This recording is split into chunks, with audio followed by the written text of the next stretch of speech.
The shrill tone of my alarm startled me from sleep, urging me to fumble for its source. Gradually, the unfamiliar room came into focus, the sparsely furnished bedroom, the closet overflowing with another woman's garments, my wife's clothes. Despite the supposed promise of a new beginning, this lavish penthouse still felt alien.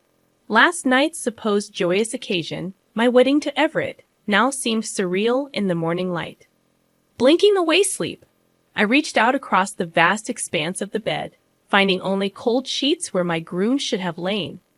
The clock's unforgiving hands revealed it was already 9:00 a.m. Where was Everett? Groggily, I shuffled to the kitchen, drawn by the enticing scent of fresh coffee. There, I encountered a rugged stranger, standing casually by the elegant espresso machine, a stark contrast to the opulence surrounding us. His worn jeans and rumpled shirt clashed with the luxury of the setting. "Hey, you must be the new wife," he greeted me with a dimpled grin. "There's enough espresso for both of us." I stood frozen, struck by the awkwardness of the moment. Before I could respond, the sound of approaching footsteps heralded the arrival of Everett's mother, Marcella, her demeanor as severe as her tailored suit. Her gaze swept over me dismissively before settling on the stranger with a scowl. "You! I told you never to show your face here again. Get out before I call security," Marcella snarled. The stranger's grin faded as he retorted, "I still live here too, mother. You can't just wish me away." In that moment, realization dawned. This was Leo, Everett's estranged twin brother, conveniently omitted from our wedding plans. Marcella's venomous glare betrayed her disdain. She wasted no time in disowning Leo, condemning him for his perceived transgressions. Leo's defiance was palpable as he slammed his mug down, coffee spilling over the pristine countertops. With a final glance in my direction, he departed, leaving behind a tense silence. As the door echoed shut, the truth hit me. The fairy tale facade had shattered, revealing the dysfunction beneath. The in-laws I barely knew had become adversaries, and Everett was nowhere to be found. Leo's ominous warning lingered, foreshadowing the tumult to come. Over the ensuing weeks, I endeavored to assimilate into the family, clinging to the illusion of marital bliss. Despite Marcella's constant scrutiny and Everett's emotional distance, I maintained a facade of composure. Yet each day brought new challenges. Marcella's relentless criticisms, Everett's absence, and the suffocating expectations placed upon me. The breaking point arrived on a quiet Saturday morning, as I prepared Everett's favorite pancakes, only to realize that my sacrifices had become servitude, and my dreams of happiness were fading fast.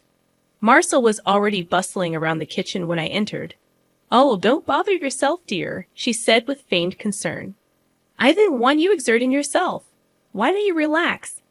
My fists clenched around the whisk I was holding. "This is my household, too.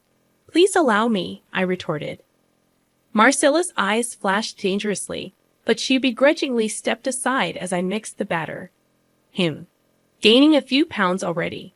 You should be more careful. Men can be so vain," she remarked. I gasped, nearly dropping the bowl. Before I could respond, she breezed out with one last jab. "Do tidy yourself before Everett wakes. We wouldn't want him to lose interest." The insinuation felt like a slap in the face. As I mindlessly spooned batter onto the griddle, tears blurred my vision. I had endured their abuse for weeks without complaint, but the Everett I loved would never stand for this.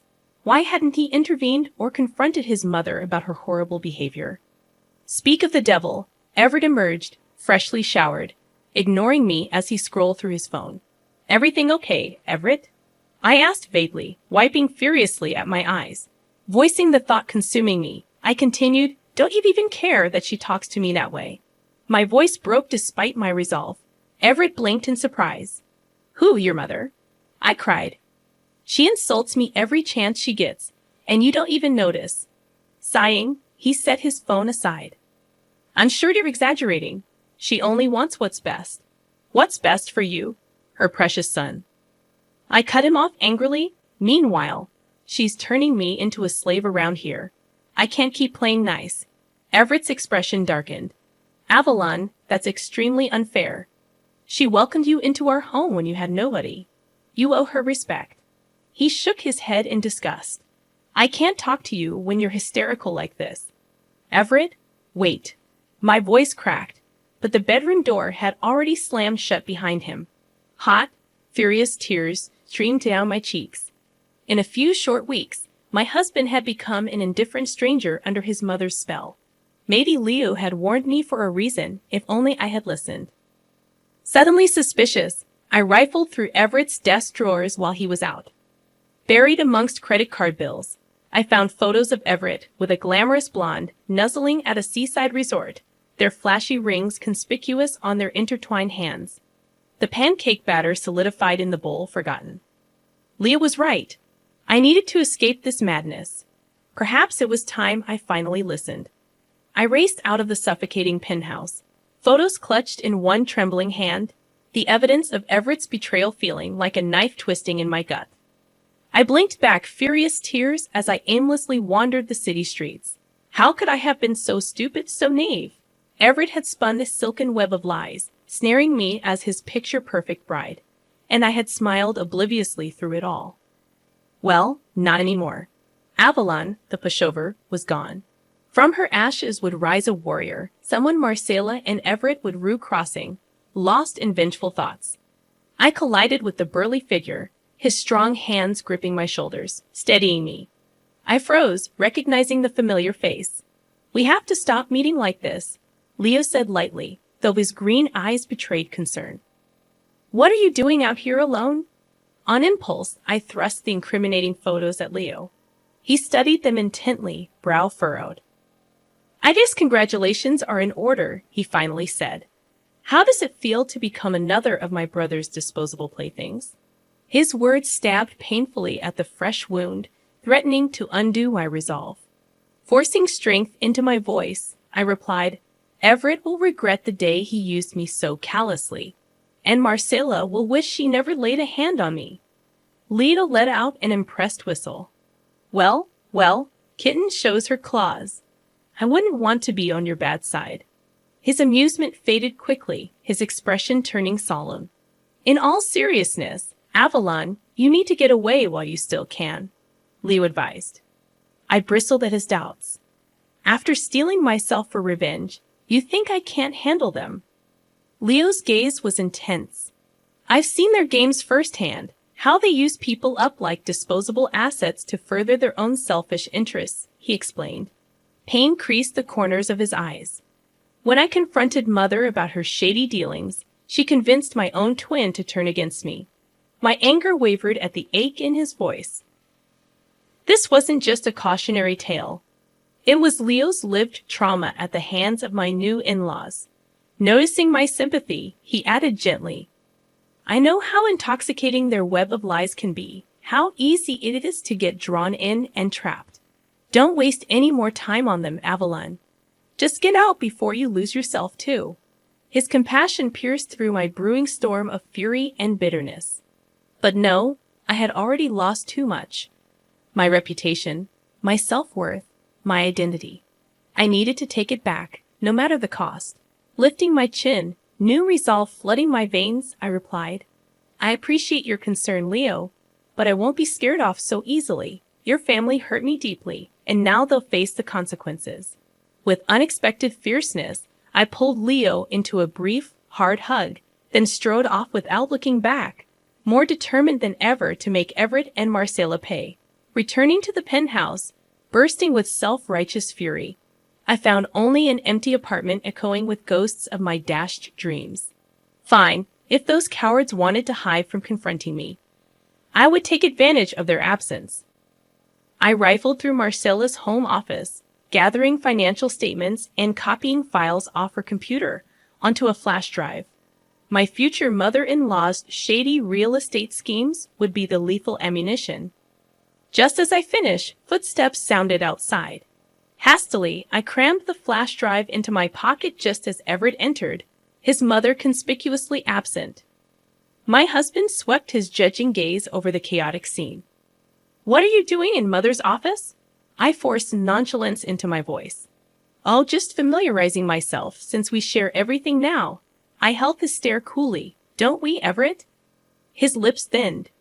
Is this about those ludicrous accusations earlier? You ransacking private property isn't exactly helping your mental state. I bristled as he went on.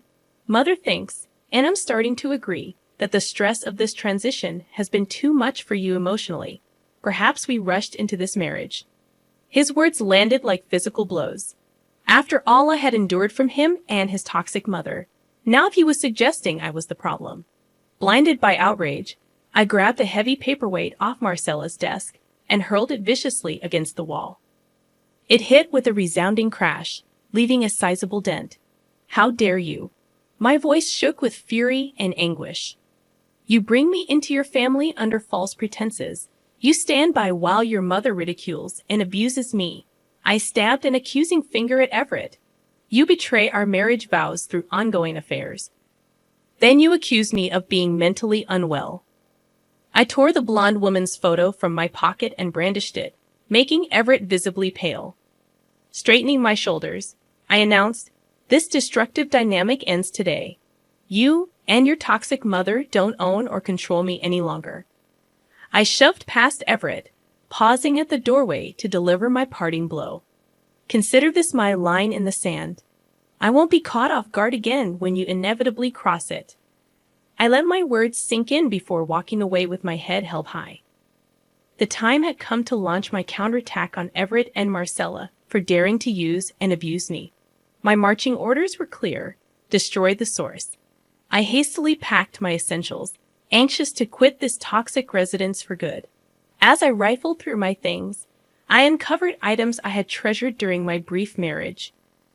Photo booth strips of Everett and me giggling together, the engraved Tiffany bracelet he gifted to my lovely wife. Bile rose in my throat. I swept the sentimental debris off the dresser, violently taking grim satisfaction from the noisy clatter. Let the maids deal with this false evidence tainting Everett's perfectly curated image. My raging thoughts were interrupted by a gentle clearing of the throat. I whirled around defensively before recognizing the sympathetic face of Sophia, one of the longtime housekeepers. Sorry to disturb you, Mrs. Avalon, Sophia said softly. I just wanted to say if you need any help, I'm here. I studied the older woman uncertainly. Why would a staff member risk defying her tyrannical employers to assist me? But Sophia's kind eyes held no deception. I decided to take a chance. Did you know? I asked bluntly about Everett's affairs and his mother's abuse. Sophia nodded shamefaced. Mrs. Marcella ensures our discretion, but please know I never condone their behavior. She hesitated before adding quietly, several former wives confided in me before receiving their severance packages. I absorbed this with dawning horror and clarity. My initial blind rage had narrowed my focus, but Sophia grounded me in the stark reality of this pattern of mistreatment. I was hardly the first to suffer this cruel cycle, merely the latest victim. If I didn't act decisively, I grabbed Sophia's hands urgently. I can't let them keep doing this, but I'll need proof to expose them: letters, photos, documentation. I held her earnest gaze. You've seen things, Sophia. With your help, we could end this toxic cycle for good. Sophia studied me for a long moment before giving a firm nod. Gather your evidence and do what must be done, she declared boldly. I should have spoken up long ago. Now we make this right. We quickly formulated a plan. With the family conveniently out of town, Sophia would secretly retrieve incriminating items from their offices while I moved out unnoticed. She would bring the evidence to Leo, who could help bring legal repercussions against his abusive family members. At last, I felt fully in control again. For the first time since entering the Williamson family's web of deceit, no more the powerless, pitiable victim. Now I commandeered my own rescue mission. The revelation of Everett and Marcella's transgressions would be my hard-won vengeance, a dish best served cold.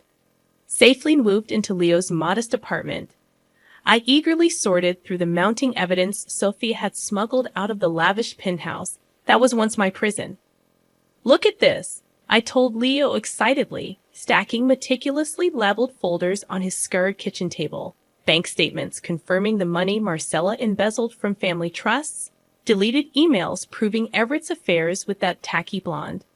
I grabbed Leo's arm, meeting his uncertain gaze fiercely. It's all here, enough to dismantle their web of lies and bring them to justice. Leo gently extracted himself from my impassioned grip.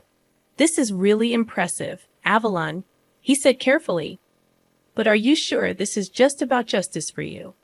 My enthusiasm faltered slightly as I registered the searching quality of Leo's stare. Exposing crimes was your original intention, he continued. But it kind of seems now like you just want to completely destroy them. His tone held no judgment, just open concern. I bristled, crossing my arms defensively. Trust me, after everything your family put me through, they deserve nothing less than complete annihilation. Leo held up his hands pleadingly.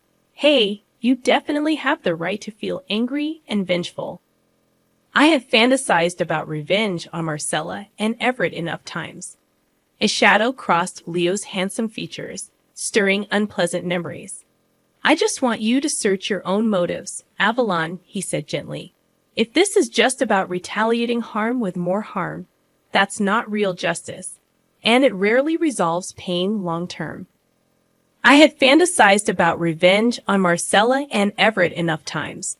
A shadow crossed Leo's handsome features, stirring unpleasant memories. I just want you to search your own motives, Avalon, he said gently. If this is just about retaliating harm with more harm, that's not real justice, and it rarely resolves pain long term.